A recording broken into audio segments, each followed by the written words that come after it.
here again with another shoe DIY video. I just found these FILA sneakers in the clearance section at DSW. Originally $74. They were on sale for around $35. They're very trendy shoes. I just moved to the city and I think that they'd be good shoes to walk around with because they have a lot of platform and they're pretty comfortable. I wouldn't have bought them if they weren't on sale. So these are how the shoes look before. Right now I'm just taking out the tag and I'm going to stitch rip out where the Velcro was, just like that, and I'm cutting off the big chunky FILA labels because I feel like it'll make the shoe look less chunky overall. I also decided to remove the FILA swoosh. I'm going in and bedazzling around the toe box area with some AB crystals.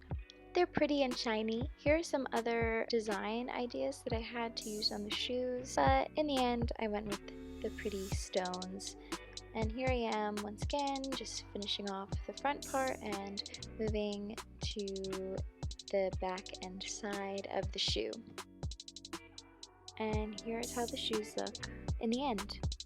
I'm super happy with how the shoes came out and I can't wait to show them off. This is my small collection of bedazzled sneakers. I hope you enjoyed my shoe bedazzling video. I'm happy with how they turned out because I think that even though it's a very chunky shoe, they look a lot more feminine with the crystals that I added onto it. Thank you for watching. Like and subscribe. Also follow me on Instagram and TikTok. Go follow me there. Bye!